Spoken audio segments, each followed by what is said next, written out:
त्रेता युग में मर्यादा पुरुषोत्तम राम और आतताई राक्षस रावण के बीच एक युद्ध हुआ था, जिसमें पूरी सेना मूर्छित हो गई थी। तब जामवान ने हनुमान को बुलवाया और वो संजीवनी बूटी के साथ संपूर्ण द्रोण पर्वत ही उठा लाए। द्वापर युग में जब हनुमान के जन्म दिवस पर सभी रानियां आगे की कहानी सुनने के लिए उत्साहित हो गई। रावण के अत्याचार से सारे देवता परेशान थे। मैंने उन्हें ये वचन दिया कि मैं मनुष्य रूप में अवतार लेकर रावण का विनाश करूंगा और इस युद्ध में मेरा साथ देंगे महादेव शिव के अंश हनुमान।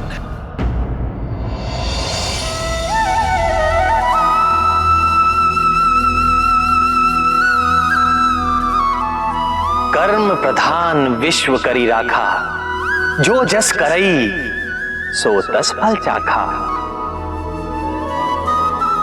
समस्त संसार कर्म की गति से बंधा है। कोई भी जीव किसी भी पल अकर्मा नहीं रहता। मनुष्य के जीवन का निर्माता वो स्वयं है। जो जैसे कर्म करता है वैसा ही शुभ या अशुभ फल उसे मिलता है। महादेव भोलेनाथ, कमल योनि ब्रह्मा जी और मैं भी इस नियम में व्यवधान नहीं डाल सकते। और इस नियम के संचालन का कार्य दिया गया है 9 ग्रहों को। वे निरंतर आकाश पथ का चक्कर लगाते हुए मनुष्य के पूर्व कर्मों के अनुसार फल देते रहते हैं।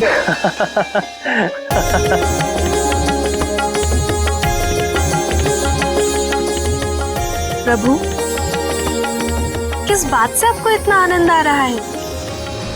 हमें भी बताइए। 9 ग्रहों में एक ग्रह है शनिदेव। शनय शनय अर्थात धीरे धीरे चलने के कारण उनका नाम शनिदेव हुआ। सभी जीव उनसे बड़ा भय खाते हैं। उनके चक्र में जो भी पड़ता है सदा रोता हुआ मिलता है। किंतु जब हनुमान से उनकी भेंट हुई तो क्या नाथ, बताइए ना। हनुमान एक पर्वत शिखर पर बैठकर आनंद से केलों का भोग लगा रहे थे।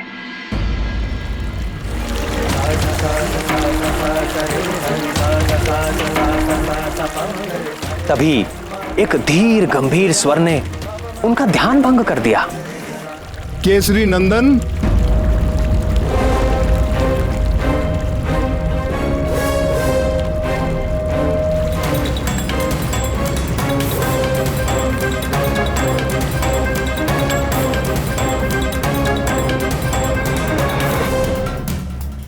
मैं आपको सावधान करने आया हूं पवन पुत्र हनुमान। आज से आगामी 7.5 वर्षों तक आप पर मेरा प्रभाव काल आरंभ हो रहा है। आप सावधान हो जाएं। मैं आपके शरीर में प्रवेश करने वाला हूं। मैं आपको प्रणाम करता हूं सूर्य पुत्र शनीश्वर, किंतु आप मेरे भीतर प्रवेश नहीं कर सकेंगे। तो आपको मेरे सामर्थ्य पर संदेह है बजरंगबली? आप सब प्रकार से सामर्थ्य हैं शनीश्वर महाराज, परंतु मेरे मन में तो पहले से ही कोई रिक्त स्थान है ही नहीं। तो मैं फिर आपको स्थान कहां पे दूं? मेरे तन मन जीवन सर्वत्र में प्रभु श्री राम ही राम बसे हैं।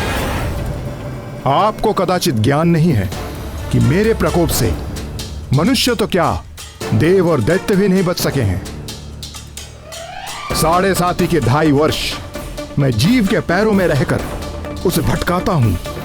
2.5 वर्ष उसकी सिर में स्थित रहकर उसकी बुद्धि भ्रष्ट करता हूं और 2.5 वर्ष उसके मुख में प्रवेश करके उसकी सुख शांति धन संपत्ति सबका हरण करके उसे पूरा दरिद्र बनाकर छोड़ देता हूं। महाराज, मैं तो केवल उसी ज्ञान को अपने पास रखता हूं जिससे मैं अपने प्रभु के प्रेम रस में सदा लीन रह सकूं। शेष सारे ज्ञान को मैं अपने किसी काम का नहीं समझता। ऐसा है तो मेरी साढ़े साथी का थोड़ा और ज्ञान ले लीजिए। अवश्य शनिदेव, कृपा कीजिए। जब मेरी साढ़े साथी चलती है तो प्राणी दुख, कष्ट और असुरक्षा से बुरी तरह से घिर जाता है। रोग और व्याधि उसे जकड़ लेते हैं। कभी सर पर छत गिर पड़ती है तो कभी उसके घर में आग लग जाती है। कलह का वातावरण हो जाता है। सब ओर असफलता और पराजय ही मुख फाड़कर खड़ी हो जाती है। कलंक और आरोप लगने लगते हैं। प्राणी अपनी सोच और बुद्धि पर नियंत्रण नहीं रख पाता। मेरे अधीन होकर वो क्रोध और आवेश में आकर अपनी ही हानि कर बैठता है। मन व्यथित रहता है, वाणी कठोर बोलता है, सुख नष्ट हो जाता है, संपत्ति का नाश हो जाता है, दुख, ग्लानि और शोक, इसके अतिरिक्त उसके पास कुछ भी नहीं रहता। सावधान हनुमान, आपकी साढ़े साथी इसी क्षण प्रारंभ हो गई। यदि आप अपना निर्णय नहीं बदल रहे और आपने श्री राम के तुच्छ भक्त से ठान ही ली है तो आपका स्वागत है शनीश्वर। आपका जो नियम है आप उसका पालन कीजिए और मुझे जो करना है मैं वो करूंगा। आपको पीड़ा देने में मुझे कोई रुचि नहीं है हनुमान, किंतु काल के विधान में मुझे यही कार्य मिला है और मेरे कार्य में कोई बाधा डाल सके ऐसा किसी के लिए संभव नहीं।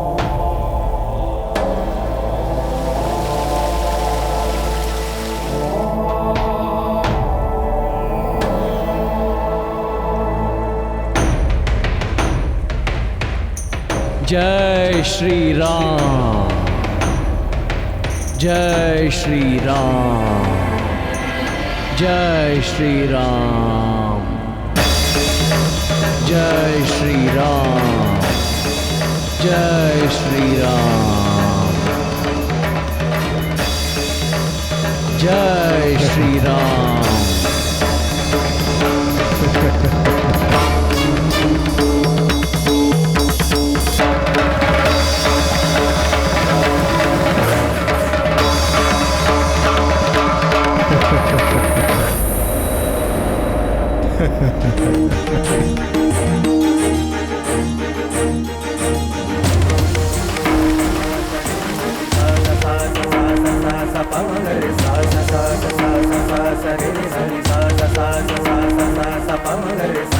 जय श्री राम।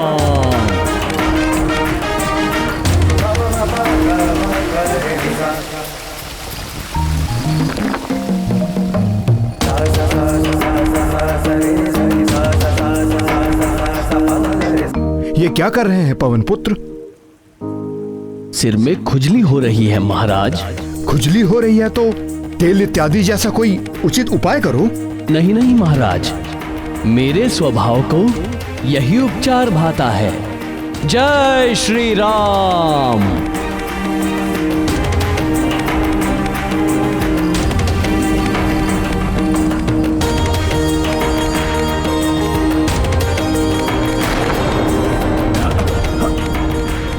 हे मारुति नंदन, इन चट्टानों के बोझ से मैं मरा जा रहा हूं, कृपया इन्हें हटाएं। क्षमा करें शनीश्वर महाराज, जैसे आप काल के विधान से विवश हैं वैसे ही मैं अपने स्वभाव से विवश हूं। जय श्री राम।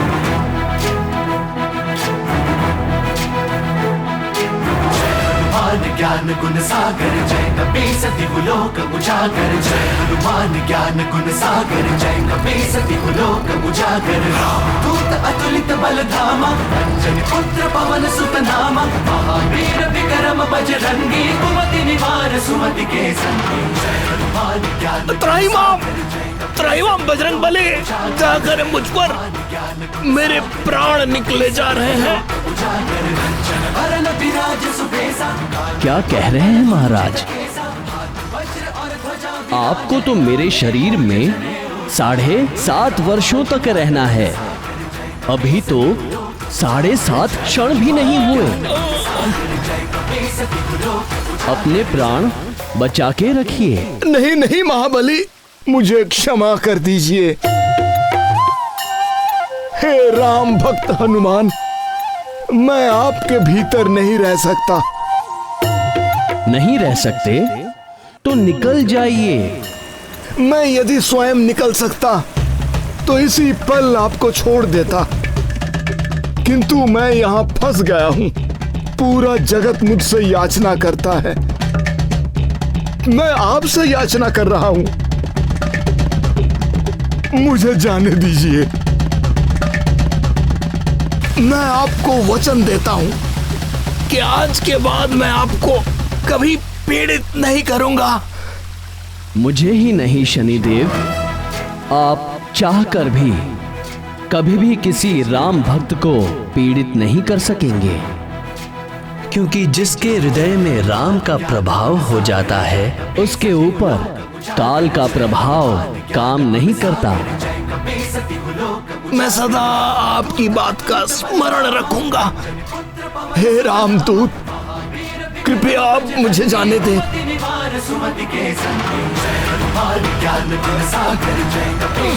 जय श्री राम।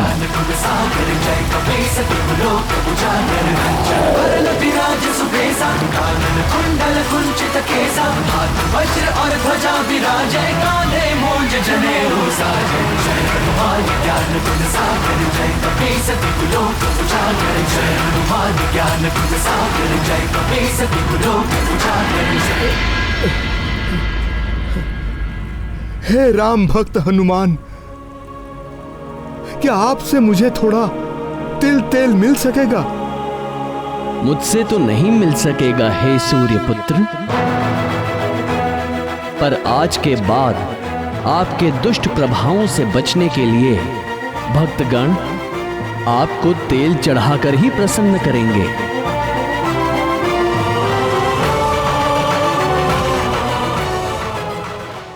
वो तो शनिदेव ने शीघ्र ही उनसे संधि कर ली, अन्यथा बजरंगबली पूरे का पूरा पर्वत अपने शीश पर रख लेते। श्री भगवान के भक्तों पर काल का प्रभाव नहीं होता। कहते हैं कि प्रभु का नाम एक बार लेने से ही करोड़ों पापों का नाश हो जाता है। भगवान शंकर के अंश हनुमान तो निरंतर ही प्रभु श्री राम के नाम का जाप करते रहते हैं। शनिदेव उनका क्या बिगाड़ सकते थे? हृदयनाथ, क्या वास्तव में भगवान भोलेनाथ के अंश से ही हनुमान जी का जन्म हुआ था? निस्संदेह राम भक्त हनुमान भोलेनाथ का अंश है। मेरे प्रति यह उनका अगाध प्रेम ही है, जिसके कारण उन्होंने मेरे सेवक का चोला पहन लिया। अन्यथा कालेश्वर भगवान शंकर सबके स्वामी हैं। मेरे परम आराध्य हैं और मैं उन्हीं को भजता हूं। किंतु कमल नयन, भगवान भोलेनाथ की उस अंश को धारण कौन करेगा? यही प्रश्न जगत जननी पार्वती जी ने भगवान महादेव से किया था।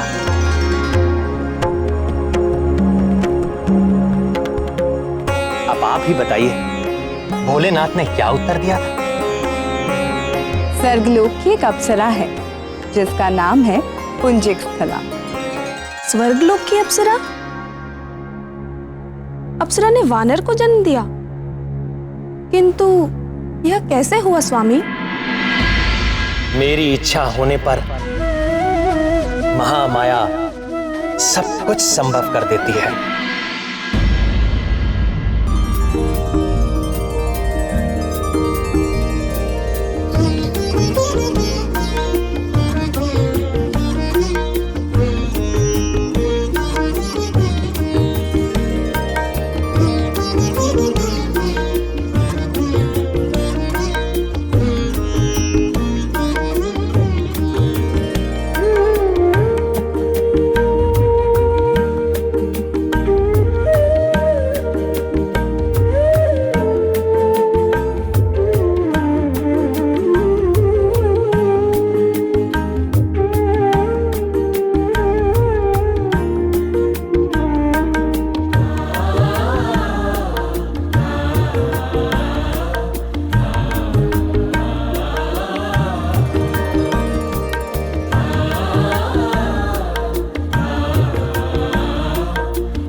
अति सुंदर, अति सुंदर।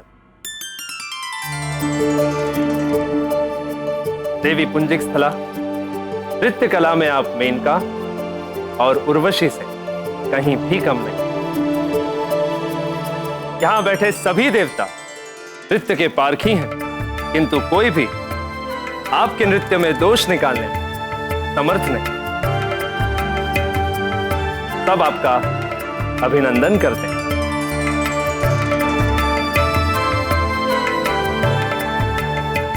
उसके नृत्य के समान ही पुंजिक स्थला का चरित्र भी निर्दोष था। देवराज इंद्र का स्वर्ग भोग विलास की सीमा है, किंतु वहां रहते हुए भी वो अप्सरा भगवान शंकर की नित्य उपासक थी।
ईशानः सर्वविद्यानामीश्वरः सर्वभूतानां ब्रह्माधिपतिर्ब्रह्मणोऽधिपतिर्ब्रह्मा शिवो मे अस्तु सदा शिवो। तत्पुरुषाय विद्महे महादेवाय धीमहि तन्नो रुद्रः प्रचोदयात्।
ये तो वानर का शिशु है।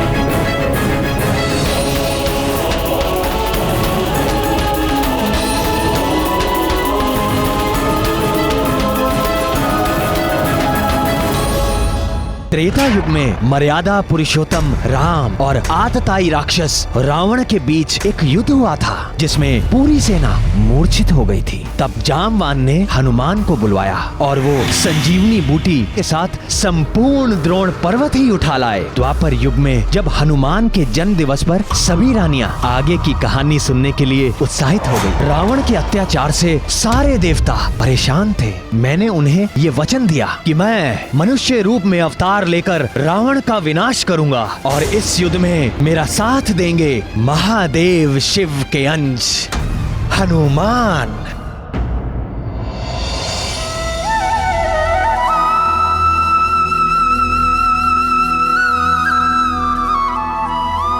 प्रधान विश्व करी राखा, जो जस करई सो तस फल चाखा। समस्त संसार कर्म की गति से बंधा है। कोई भी जीव किसी भी पल अकर्मा नहीं रहता। मनुष्य के जीवन का निर्माता वो स्वयं है। जो जैसे कर्म करता है वैसा ही शुभ या अशुभ फल उसे मिलता है। महादेव भोलेनाथ, कमल योनि ब्रह्मा जी और मैं भी इस नियम में व्यवधान नहीं डाल सकते। और इस नियम के संचालन का कार्य दिया गया है नवग्रहों